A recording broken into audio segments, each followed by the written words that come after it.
हिमाचल में इस बार किसकी बनेगी सरकार?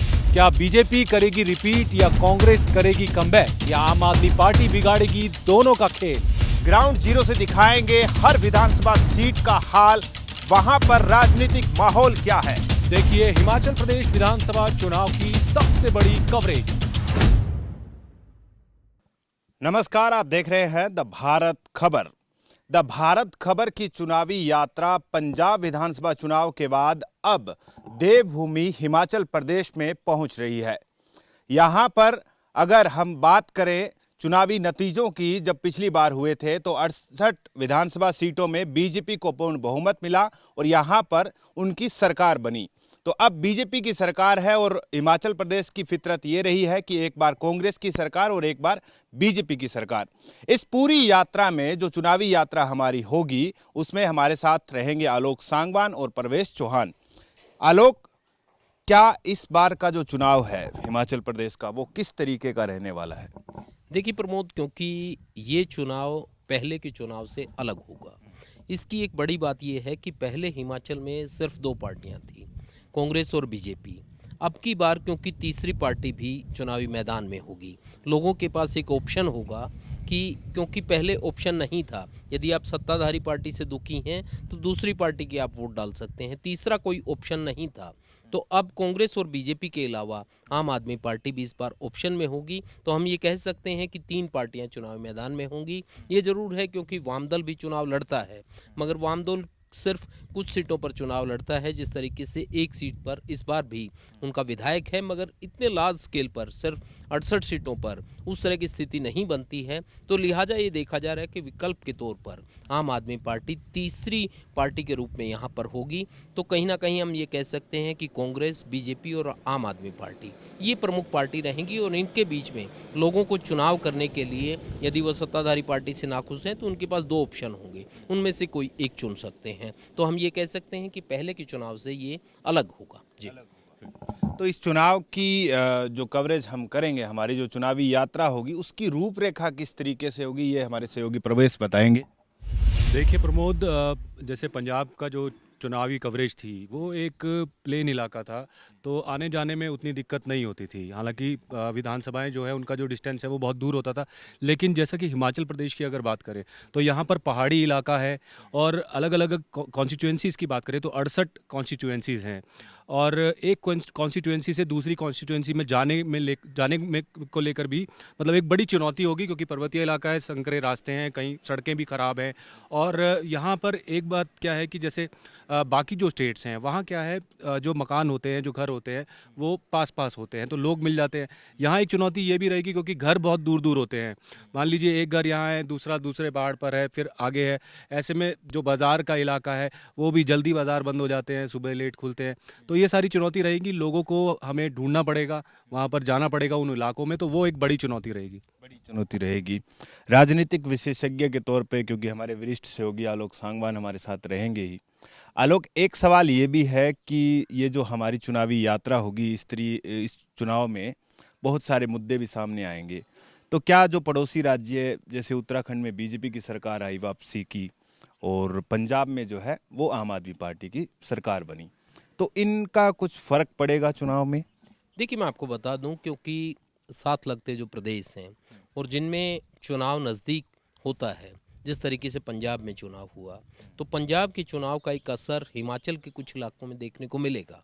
क्योंकि लोग ये देखते हैं कि बगल के प्रदेश में यदि कोई नई पार्टी की सरकार बनी है तो वैसे में उनका क्या, किस तरीके से वो काम कर रहे हैं, क्या क्या वहाँ पर काम हो रहे हैं, ये एनालिसिस से करते हैं लोग।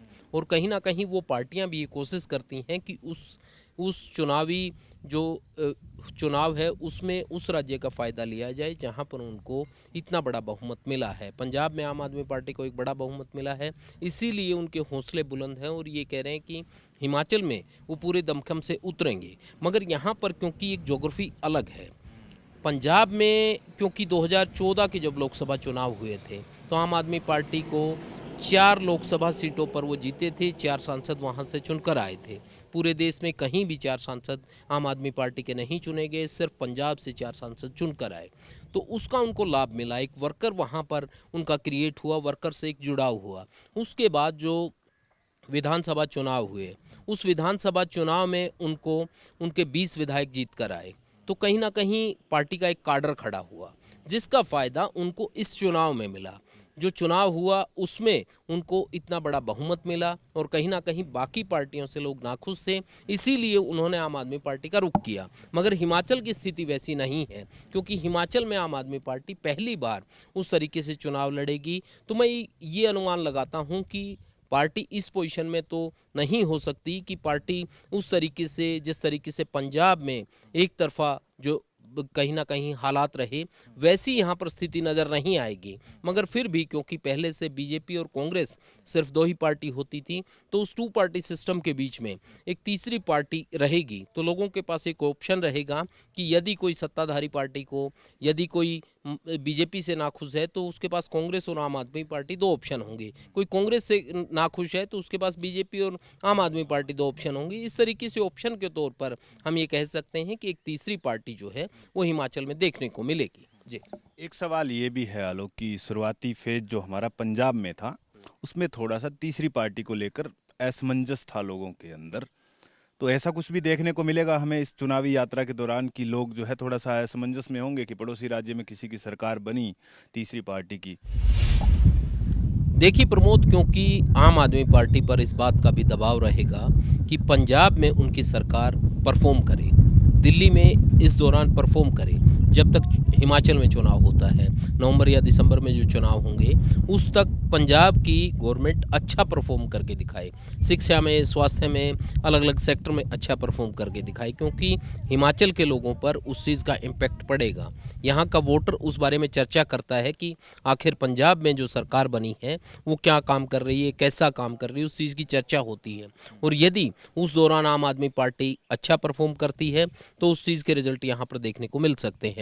वो प्रचार के दौरान उस चीज़ को जनता के बीच में ले जाकर कह सकते हैं कि बगल के प्रदेश में हमारी सरकार है और ये काम हमने वहाँ पर बेहतर किया है, इसलिए वो उनको प्लस पॉइंट हो सकता है। मगर उसके लिए उनको परफॉर्म करना होगा, ये दबाव आम आदमी पार्टी पर रहेगा।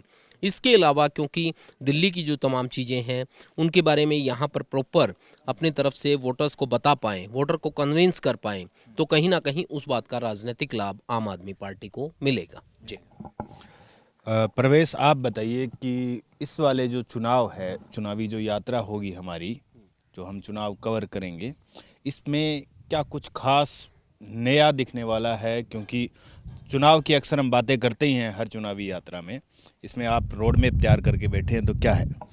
देखिए प्रमोद, क्योंकि पहाड़ी इलाका है और 68 विधानसभा क्षेत्र हैं इसमें, तो आमतौर पर लोगों को हिमाचल की बहुत कम जगहों के बारे में पता है। जैसे कोई फेमस टूरिस्ट डेस्टिनेशन है, वहीं तक लोग जाते हैं। लेकिन इस चुनावी कवरेज में आपको सारी कॉन्स्टिट्यूएंसीज़ में, जो टोटल 68 कॉन्स्टिट्यूएंसीज़ हैं, उसके बारे में जानने को मिलेगा। क्योंकि हर एक जगह का हिमाचल में अपना एक उसका एक इतिहास है। और यहाँ पर क्योंकि देवभूमि है, मंदिर भी बहुत सारे हैं, तो इस चुनावी कवरेज में हम ये भी कोशिश करेंगे कि यहाँ पर जो खास चीज़ें हैं उसके बारे में भी लोगों को जानकारी दें और उसके बारे में भी कुछ अलग से कवरेज भी चुनाव से हटकर भी की जाए। यानी हिमाचल प्रदेश में कहा जाता है कि एडवेंचर भी है, देवभूमि है, धार्मिक जगहें हैं, अलग अलग मंदिर है देवी देवताओं की, तो तमाम चीज़ें जो है इस चुनावी यात्रा के दौरान, यानी चुनाव का जो भी रंग होगा, वो हिमाचल प्रदेश की देवभूमि का जो भी रंग होगा, इस चुनावी यात्रा के दौरान हम आप तमाम दर्शकों को दिखाने की कोशिश करेंगे। तो दर्शकों, हो जाइए तैयार, जल्द आ रही है द भारत खबर की चुनावी यात्रा, जो आपको दिखाएगी राजनीतिक एडवेंचर। और मेरे साथ रहेंगे आलोक सांगवान और प्रवेश चौहान। नमस्कार।